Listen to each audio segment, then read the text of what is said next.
Well, we've talked about what every teen should know. Last night we talked about when a man loves a woman. And for Sunday school, what every parent should know. And at this particular time, family. Family matters. And I hope you'll be back here at 2 o'clock. Guys, I hope you'll have your wives back here. Because at 2, we're going to talk about standing by your man. One sweet lady walked out last night and she says, I know we're going to get it at 2 o'clock tomorrow. Well, I'll try to be gentle because, I may look dumb, but I'm not that dumb. And I don't want to get the women too upset or I would be in trouble. And I understand that. But we do want to look at some great biblical principles for godly wives. The family, and I'm not telling you anything you don't know, is under heat today. A lot of it. There are those who are fighting tremendously hard to take away what we know as traditional marriage and what the Bible calls marriage, and that is a man and a woman bound together for life. There are those today who are laughing at the very concept of a family and say that we need to change our thinking, that what we know as the traditional family is obsolete, that it's out of date, and that it's irrelevant. Well, I say to you that the family may be today fragile, and it may be fractured, but it's not finished. It is something designed by Almighty God. And it is something that as long as man will try his best to commit themselves to the Word of God, will always be around. It just needs some work, it needs some help, it needs a whole lot of praying today.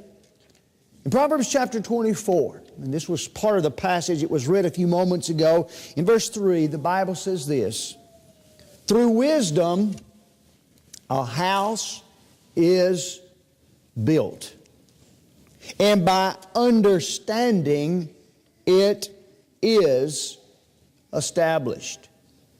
It's not by accident if we have healthy families. Having a good family, a healthy family, and especially in a society like today, takes a lot of hard work. It's the result of wise choices that we make. And it's the result of wise actions that we take today. I'm not talking, as we talk about family matters today, the perfect family and how that you should have a perfect family. Because there is no such thing. What we're talking about even this whole weekend has been a healthy family. None of us have perfect marriages. None of us can be the perfect husband. None of us can be the perfect wife. I don't claim to have all the answers to being a husband. I don't have all the answers to being a parent. But what we're trying to look at in this weekend is some goals up here, and they're pretty high goals. And through our lives, we're trying to reach and to climb and to get to those particular goals, whether it be a husband or whether it be a wife or in our family unit. And so I'm not speaking about a perfect family today because there is no such thing. But I'm talking about how we can really understand that family can be healthy. And what I want us to look at today in the time that we have. By the way, on Friday night, I got up here and I thought I had died and gone to heaven. There wasn't a clock to be found in this room. And I thought, wow, usually when I go to preach, there's this humongous clock staring right in front of me in most churches. I have to commend you elders for that. I mean, that's great. Now, I'll try not to abuse that. Somebody said, yeah, we know about that. But I thought, this is great. But in the time we have, I want us to just look and help us to once again to reinforce the family. and to see why it really, really matters, and why it's significant, and why we in this society should fight for it, and why we in our churches should fight for it. First of all, I suggest to you that you see family always, first and maybe foremost, should be a shelter in the time of storm. You say, what do you mean by that? It's a shelter in the time of storm. One thing that our children need, and one thing that we need as adults, is that we need a refuge from the storms of life. You see, in our lives, whether we're young or whether we're old, we get rained on. We have days where there's thundering, and we have days where there's lightning. We have days where the wind, it seems, blows against the very structure of us as an individual or as our families. And occasionally in lives we will have a hurricane or two to come through our family. Or we might even have a tornado to rip into our life. Now what happens when that takes place physically? When there's a physical storm and there's physical lightning and physical thundering, what do? We run for refuge, don't we? The last thing we want to do is to stay out in that weather. Why, if there are tornado warnings in this area, we want to go and get into our basement, or we want to get into that tornado shelter. We want to have a place that we can run to, where we can feel safe and where we can feel secure. And beloved, that's what God intended for the family to be. And what He expects our families to be is to be a place of refuge when the storms of life come. I think one of the reasons why we have a lot of our problems today is because children and husbands and wives no longer see the family as a place of refuge from the storm. I think today, because of the makeup of mom and dad, that many times young people, when the storms of life come and the rain and the lightning comes into their life, they don't feel that they can run to mom and dad and they can have that refuge that they really need in their life. And what happens so often is that they find themselves running to somebody else for that refuge, because when the storms come, we're going to seek refuge. And if we can't find it in mom and dad, we're going to find it somewhere else. And sometimes they find it in the arms of someone else. They find it in the relationship with someone else that leads them off to addiction and to many other horrible things in life. And I'm afraid that many times in our homes, because our families are not the storm, the refuge from the storm that they ought to be, that a husband doesn't feel like he can come and share his life with his wife and there's someone else. Because we run to find refuge when there's storms, there's someone else that he can talk to. It leads to an affair. Or a wife finds that she can't talk anymore and the storms of life come and she feels like that her husband's too busy doing other things or that he won't listen, and she'll find herself running to somebody else that will listen, because we all seek, remember, we all seek a refuge in the time of storm.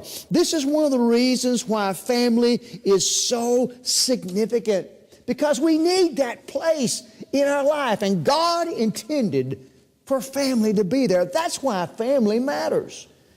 Notice this passage in Proverbs 14 and in verse 26. In the fear of the Lord, there is strong confidence. He's speaking of a man who loves God. Speaking of a man who has a great fear for God. And notice what happens. And his children will have a place of refuge. His children will have a place of refuge. God intended for our families to be that place. When I think of this, I think of growing up in Green Hill, Alabama. Some of you know where Green Hill is. And I can remember as a little boy, sometimes we lived in an area where it was sort of exposed, not a lot of trees, and we lived in a little 4-room house. And that thunder would start rolling and the lightning would start flashing, and it just seemed to me, and that's just the way it is when you're little, It seems like the thunder is twice as loud and the lightning is twice as bright and the wind is twice as strong.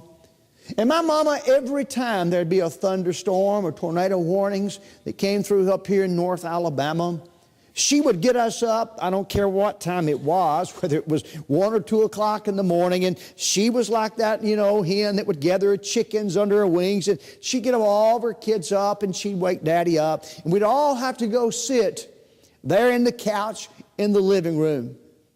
And I remember many a time just feeling that house shake. The wind was so strong, and when it would thunder, it just shake that house, and sometimes my mom being so scared, but I felt so safe. Because I was there with my family, and I was there with my mom, and there we were together. And that's the way that home ought to be for all of us. And that's the way moms and dads, that's the kind of environment that moms and dads ought to have for their children. And that's the kind of environment that husbands ought to have for their wives, and wives ought to have, that it's a place we know where we can come. When I was growing up, I know you young people today, you have tablets and you have all these games you play on the TV and so forth. But when I was growing up, we had these board games. And we played a lot of board games because we didn't have the high tech that you do today. And I remember one thing about most of the board games that we played, and that is the object was to get home. Because on the board game, if you got home, then you were safe. And no one could get to you, and no one could bother you. Isn't that the way that God intended for the family to be, a place of refuge like that? I remember in the 7th grade, we had a guy there. I'm just going to call him Steve. I'm not going to give his name. Some of you might even know the rascal. I don't know. But his claim to fame when I was in the 7th grade, that 3 of the best years of his life was spent in the 7th grade. And so because of that, he was a lot bigger than us. And he was a bully. There's a lot of things going on today with bullying, but it's always been around. And he felt like that he could just beat up anybody he wanted to when he could. And I was a little guy, and he just seemed like he always wanted to pick on me. And I remember it was once a particular day, and Steve was it was a horrible day with him. I mean, it was a horrible, horrible day. Well, I wanted to be macho, and I wanted to, be a man in front of everybody, and I held it back. I hurt so much. And I remember that day getting off the bus and running down the driveway, and finally when I got into the house, I just let it go. And I cried and I cried and I cried like a baby. But you see, I knew I could do that because I was at home. I knew my mom and my dad would understand. And I knew that I had a family that would support me. That is so significant in life when the storms of life come our way.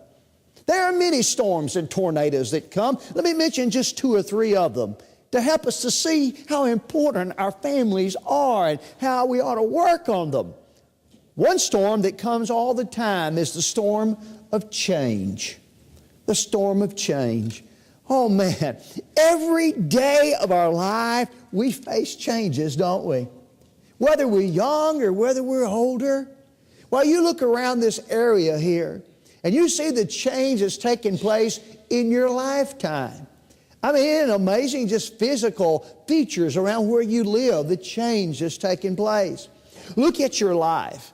While we go through changes, our children are constantly going through changes. I mean, through childhood, through adolescence, through teenagers, and there's all kinds of emotional and body changes that are going on that they have to deal with. And not only that, but as we continue to grow older, there are emotional and physical changes that we go through as well. All of life is a change. And going through all the different changes we have, let me tell you, are very, very stressful. And if we don't have a refuge at home to go to as we go through those changes, let me tell you, we will look for a refuge somewhere else to help us to deal with the changes of life. I remember as a little boy, when we were at home, and I don't know why, but there was just something about it. Sometimes I just would wake up in the middle of the night, and you know what I'm talking about. I'd wake up in the middle of the night, and I was scared. I'd wake up in the middle of the night and where would I go? Well, I would run and jump in bed with Mom and Daddy, and the safe place I could be would be right there between them. We understand that, don't we? Why? Because home is, and it should be, a place of refuge. There are the storms of change that come our way. There's another storm that comes so often in our lives, and that's the storm of failure. Failure. And when we go through the storms of failure, we're going to seek a refuge somewhere if we don't have it at home. I mean, think about it for a moment. We have failures all the time in our lives. Sometimes we don't pass the test at school. Sometimes we don't make the A, or sometimes we don't make the B. Sometimes we don't make the team at school. Sometimes we don't get that promotion. Sometimes we get laid off. Sometimes in life we go through maybe bankruptcy. And in all of those times of failure in life, let me tell you, it's much easier to go through those storms when we've got a place to go that says to us, you can make it. And together we will stand. And we love you, and we got you back, and we'll be there for you. What a relief it is. I remember a situation where a young lady, she wanted to be part of a school team. And she worked very, very, very hard to make the school team. Well, it was a day of the trials, and so her mom picked her up after school. She noticed as her daughter came out from the school building that it wasn't a good day. She could tell by the demeanor on her face and their body language that girl had not made the team. And the girl gets to the car and she opens up the car and she gets inside and she's crying and she slams the door. And Mom realizes that's one of those times that you just need to keep your mouth shut. And so she did. So they drove home without saying a word, and she cried the whole way. And as soon as they pulled up in the driveway, that young lady, she opened that door. She ran out of that car. She ran up to the second floor of her room, and she had a walk-in closet. And she got into that walk-in closet. She slammed the door, and she sat down, and she started crying. Mom and Dad didn't know what to do. They wanted to be there for her. She was going through a failure in her life like she had never gone before. And they decided, here's what we'll do. They got the other children together, and they all went up to the bedroom, and they all went into her closet, and they sit down there in the closet with her, and they began to cry. They didn't say a word, they just began to cry together. Finally, one of the boys made some kind of weird noise with his nose, and Mom told him, says, go get a Kleenex. And all of them were crying, and he came back to the closet, and he just brought back one of those Kleenex for himself, and not any for anybody else. And she said that broke everybody up, and everybody started laughing. But here's the thing. It would be a few days later that daughter would come to that mom and would say to that mom, you know, it was there in that closet the other day I learned what family's all about.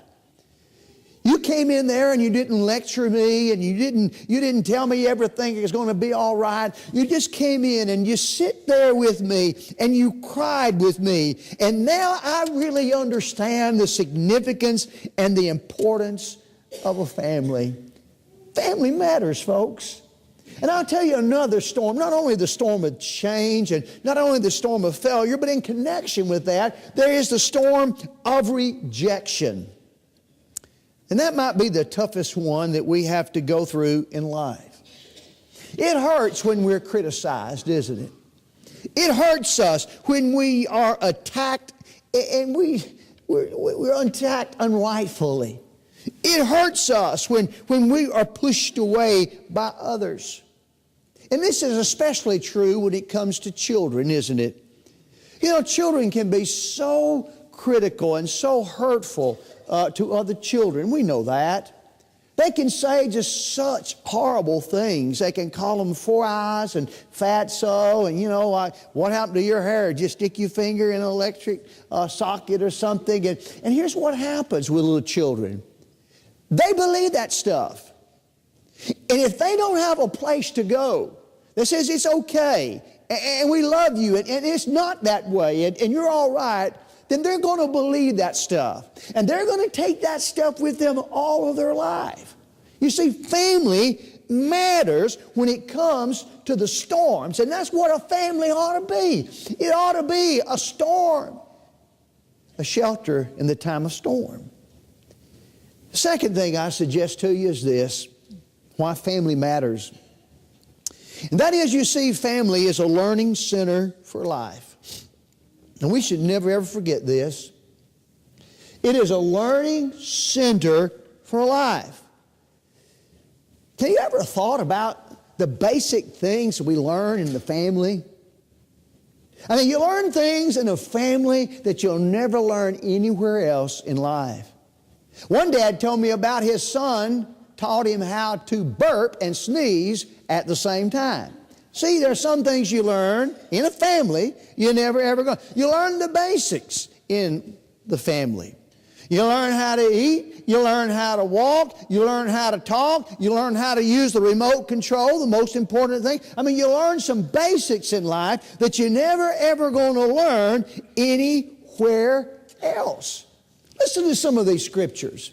In Psalms 144 and verse 12, the psalmist said this, listen to this, though our sons may be as plants grown up in their youth, that our daughters may be as pillars sculptured in palace style. You understand what he's saying there? He's saying that our family is a garden, and that our family is a garden for growing people. And whether they grow strong and healthy or whether they grow weak determines upon the family itself. You are aware of the passage in Ephesians chapter 6 and in verse 4. And Paul says, you fathers, do not provoke your children to wrath, but remember what he said, but bring them up in the training. Oh, by the way, if you were in Sunday school, there's our word again. Bring them up in the training and the admonition of the Lord. Family matters. God made the family so that is the unit and the element in which our children learn what's right and what's wrong and about God and about the Bible. Every parent should have 3 goals in their life. They should have one goal, I guess you could say, with 3 stages in it. That might be a better way of putting it. You see, you want to lead your children through 3 stages. You want to lead your child, first of all, into parent control. And then from parent control, you want to move them to self-control, where they can begin to make choices, good choices, on their own. And then you should want to move them to God control, where they come to the point in life that they have their own faith. They don't have the faith of mom and dad, but they have developed their own faith.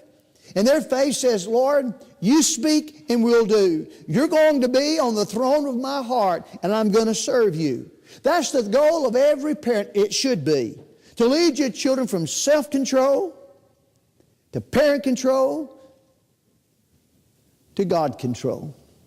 But here's our problem today. Our problem is, in many of our society, and I know that you're church-going folks, and this is probably not the case, but you get outside the walls, and let me tell you what's happening today. Our children are coming into the world with no control. And as they continue in that environment of no control, they're uncontrollable. And they move from uncontrollable to being completely out of control when they leave the house. In Luke chapter 2, you know the passage in verse 52. The Bible speaks of Jesus. It said there, the verse previous, that he went with his mom and dad and he was subject to them. But the text says he grew in wisdom, in stature, in favor with God and man. That should be the goal of every parent. What a balance there. And this is why family matters. And this is where this happens in a family. You said, he grew in wisdom. He grew intellectually. He grew in stature. He grew physically.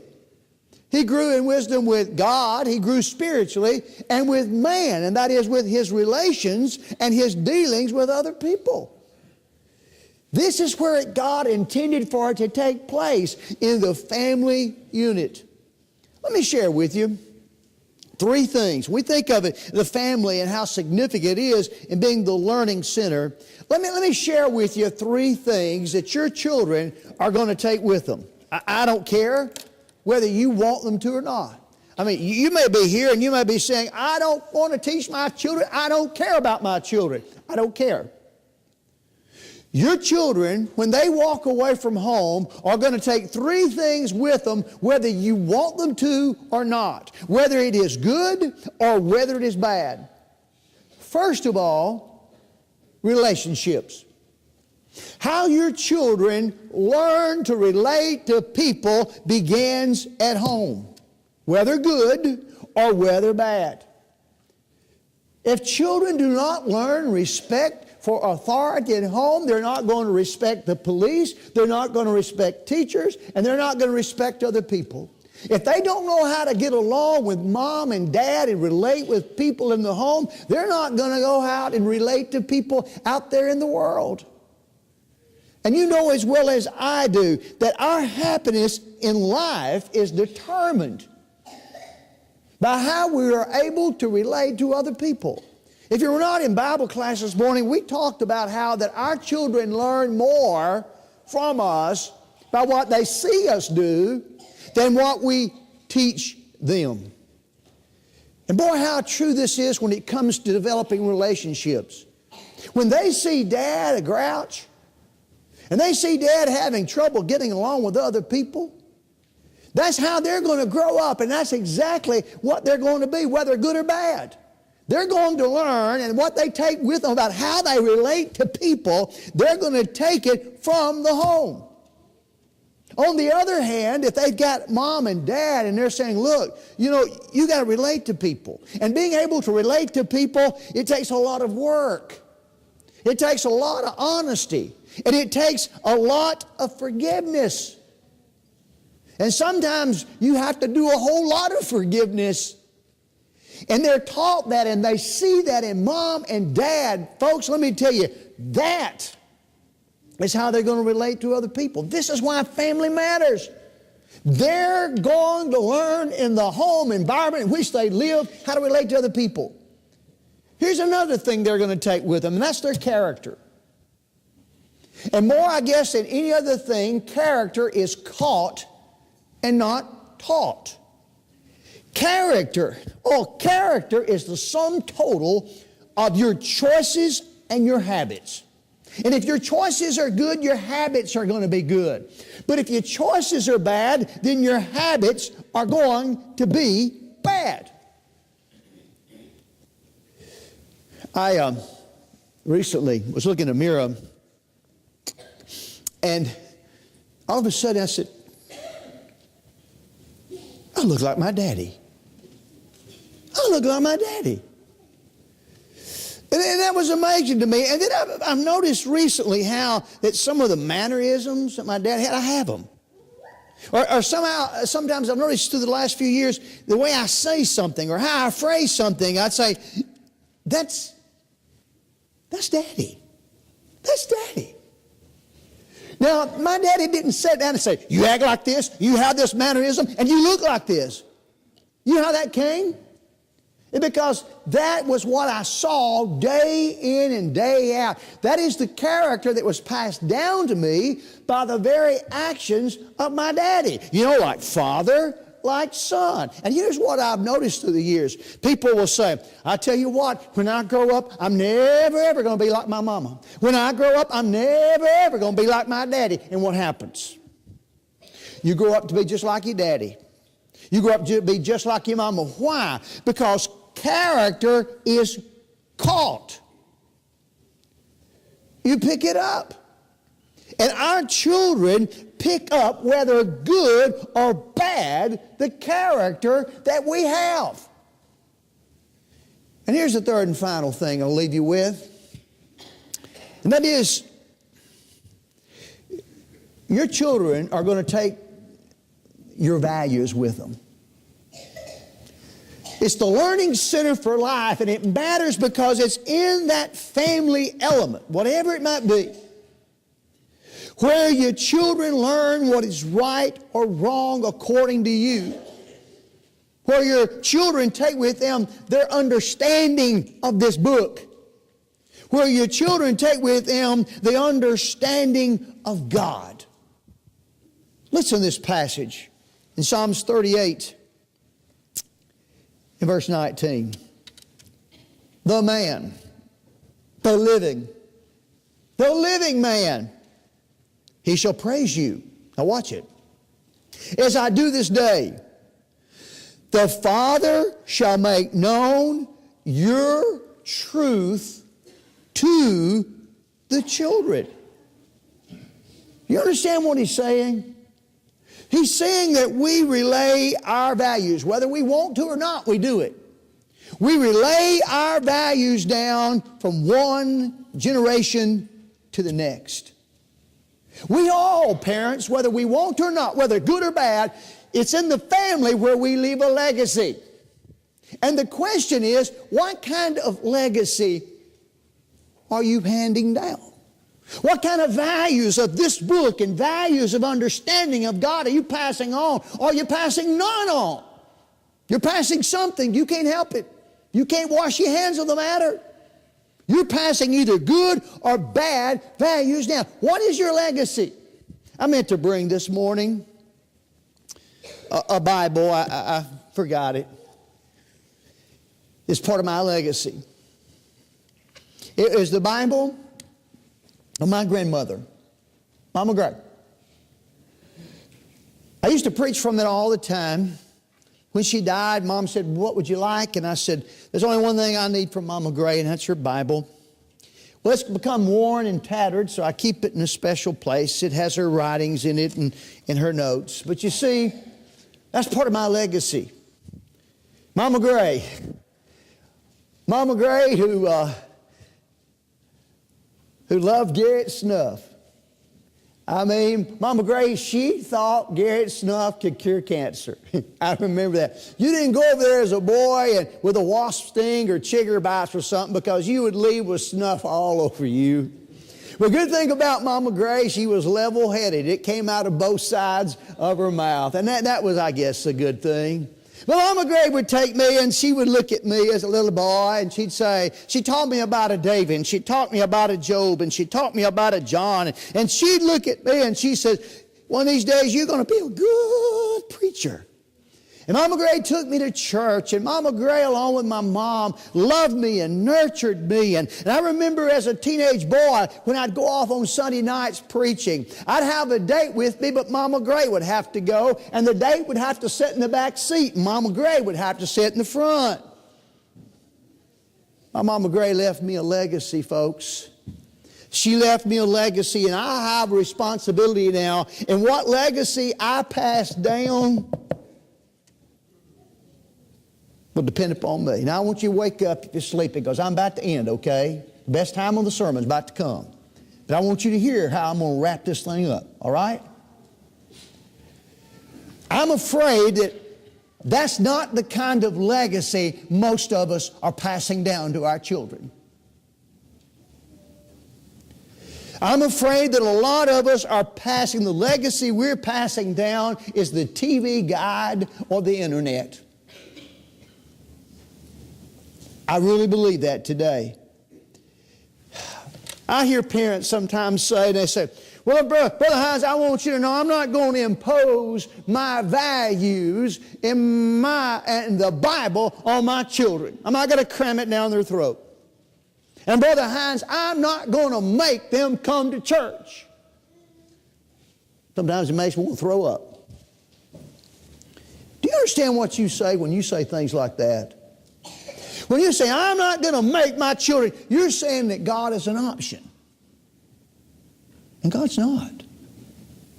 And do you know what you say when you say like that? You're saying, "I'm going to let something else be the purveyor of values and truth in their life." That's right.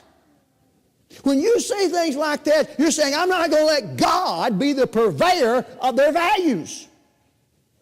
And so what do? I'm not going to cram religion. I'm not going to make them go to church. But boy, we'll let them sit in front of that internet, and we'll let them sit in front of that TV set, and we will let their values be shaped by the world.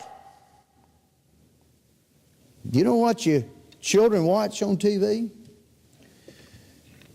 Do you realize that only 8% of the fathers will say anything to their children about premarital sex?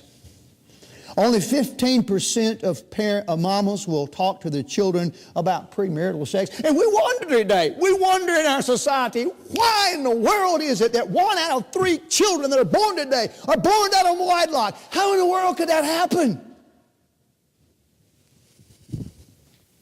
Do you realize that by the time your child is 18 years old, they will see 100,000 sexual liaisons on TV and the internet. And 91% of them are outside of marriage. And we wonder today, how could it be in our society that we live in a world today where more people are living together than getting married? We wonder. Because we've relinquished the teaching of values to the TV and the internet. We've washed our hands of the matter. Do you realize that this year that your child will see 1,400 sexual liaisons, 91% of them outside of marriage? They will hear 2,300 words of profanity on TV, and they will see 8,000 scenes of violence. And we wonder, what has happened? What in the world is it that today children are walking into schools and they're blowing each other away? How could that be? It's because we have relinquished the responsibility that God has given the family to be the learning center of life. And today, we would rather somebody or some other thing do it, because we're just too busy doing what we want to do. I'll leave you the words of some of the words we noticed in Deuteronomy 6, verse 7 this morning. As Moses would say to Israel, as God would tell Moses to say to Israel, here's how you hand down your faith. Here's how you hand down your character. Here's how you hand down the values to the Jewish people. In verse 7 he says, you shall teach. Now look at that. He said you. He didn't say the government. He didn't say the school system. He didn't even say the church. He said, you shall. He didn't say, now you can if you want to, or you can turn it over to something else. No, he said, you shall, you must. What? Teach. I said to you today, folks, the family matters. It matters because God designed it to be a shelter in the times of storms in our lives. And if we don't have that when the storms come, we're going to run somewhere. And I say to you today that family matters, folks, because God intended it to be the learning center of life. And let's not relinquish that responsibility. We sing this song of invitation. If you're not a child of God, we hope you become one today. You come confessing the sweet name, repenting of your sins, and putting Him on in baptism. That's where it begins in family. That's how you begin to pass on God control. It starts with mom and dad setting the pattern. If you're an erring child of God and you need to come back, would you do it while we're standing, while we sing?